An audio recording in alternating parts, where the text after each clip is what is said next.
ഇന്ന് ഉച്ചയായപ്പോൾ പൊരി വെയിലാണ്. രാവിലെ കുറേ തുണികൾ നനച്ച് ഉണക്കാനായിട്ട് ഇട്ടിട്ടുണ്ട്. ഇത് ഏട്ടൻ്റെ വർക്കിംഗ് ഡ്രസ്സാണ്. അത്യാവശ്യം നല്ല പൊടിയായിരിക്കും. അപ്പോൾ അതിന് ഞാൻ സെപ്പറേറ്റ് ഒന്ന് സോപ്പ് പൊടിയിൽ മുക്കി വെക്കുകയാണ്. ഇതിന് നാളെ നനയ്ക്കുള്ളൂ.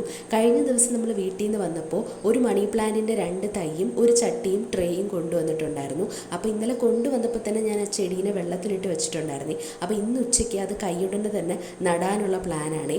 അപ്പം ഞാൻ പ്രോപ്പർ ഡ്രെയിനേജിന് വേണ്ടിയിട്ട് കുറച്ച് ഓടിൻ്റെ കഷ്ണങ്ങളും മെറ്റലും കൂടി ഇട്ടിട്ട് മണ്ണും ചാണകപ്പൊടിയും കൂടെ മിക്സ് ചെയ്തിട്ട് അതൊന്ന് ഫില്ല് ചെയ്തിട്ട് ഈ തൈ അതിലോട്ട് നട്ട് വെക്കുകയാണ് ചെയ്തിട്ടുണ്ടായിരുന്നത്. പിന്നെ കുറച്ച് വെള്ളം കൂടെ ഒന്ന് തളിച്ചു കൊടുത്തു. നമ്മുടെ നേരത്തെ ഇരുന്ന ഇൻഡോർ പ്ലാന്റിന് ഒരു കൂട്ടായിട്ടാണ് ഞാൻ ഈ പ്ലാന്റ് നട്ടിട്ടുണ്ടായിരുന്നത്. പിന്നെ കുറച്ച് നേരം നമ്മൾ ചെടിയുടെ ഭംഗിയൊക്കെ ഇങ്ങനെ ആസ്വദിച്ച് നിൽക്കുകയായിരുന്നു ഞാൻ. നമ്മൾ ഈ നട്ടിരിക്കുന്ന 2 പ്ലാന്റും മണി പ്ലാന്റ് ആണ്. പക്ഷെ രണ്ടും വെറൈറ്റി വേറെയാണെന്ന് മാത്രം.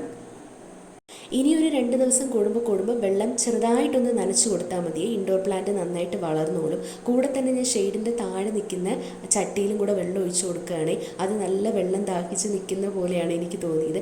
ചെടികൾക്കും ജീവനുണ്ടെന്നേ. അങ്ങനെ അത് രണ്ടും അവിടെ സെറ്റായിട്ട് ഇരിപ്പുണ്ട്. പിന്നെ ഞാൻ നേരെ നമ്മൾ വീടൊക്കെ ഒന്ന് അടിച്ച് വാരി ഇടാനായിട്ടാണ് പോയത്.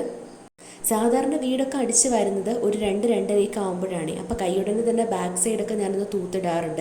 ഇന്ന് നല്ല വെയിലായതുകൊണ്ട് വെയിലൊന്ന് താഴ്ന്നിട്ടാണ് ഞാൻ തൂത്തുവാരാനായിട്ട് ഇറങ്ങിയത്. ഇന്ന് ആ സമയമായപ്പോഴേക്കും മോൾ എണീറ്റിട്ടുണ്ടായിരുന്നു. അങ്ങനെ ആളിനും എൻ്റെ കൂടെ കൂടിയിട്ടുണ്ട് തൂക്കാനായിട്ട്. അപ്പോൾ ചവറ് കൊണ്ട് തട്ടാനായിട്ട് മുകളിൽ വിളയിൽ പോയപ്പോൾ അവിടെ ഞാൻ കുറച്ച് നമ്മുടെ നീലക്കാന്താരിയില്ലേ അതും കൂടെ പറിച്ച് കൊണ്ടുവന്നിട്ടുണ്ട്. തുണിയൊക്കെ നല്ല സൂപ്പറായിട്ട് ടെറസിൽ ഉണങ്ങി കിടപ്പുണ്ടായിരുന്നു. അങ്ങനെ അതൊക്കെ ഞാൻ പറക്കിയെടുക്കുന്നുണ്ട്. കൂടെ തന്നെ കുറച്ച് അരിയും കൂടെ ഉണക്കാനിട്ടിട്ടുണ്ടായിരുന്നു. അതും എടുത്തു. ഇത് നമ്മൾ കുറച്ച് നാൾ മുന്നേ TV സ്റ്റാൻഡായിട്ട് പണി കഴിപ്പിച്ച് വെച്ചിട്ടുണ്ടായിരുന്നതാണ്. അപ്പോൾ ഇതിനെ ഒന്ന് പെയിൻ്റ് അടിച്ച് ഫിറ്റ് ചെയ്യാനുള്ള പ്ലാനിലാണ്. അപ്പോൾ അതിലോട്ട് ഞാൻ കുറച്ച് ഗ്രേ പെയിൻ്റ് ഒന്ന് അടിക്കാമെന്ന് വിചാരിച്ചേ. അപ്പോൾ ഒരു റാക്ക് മാത്രമേ എനിക്ക് അടിക്കാനായിട്ട് പറ്റുള്ളൂ. ബാക്കി ഇനി നാളെ ചെയ്യാമെന്ന് വിചാരിച്ചു. പിന്നെ ഒരു കട്ടനും ഇട്ട് കുടിച്ച് ഒരു ഇലയപ്പവും കൂടെ കഴിച്ചു. അപ്പോൾ ഇന്നത്തെ വീഡിയോ അത്രയേ ഉള്ളൂ. അടുത്ത വീഡിയോ കാണാം. ടാറ്റാ.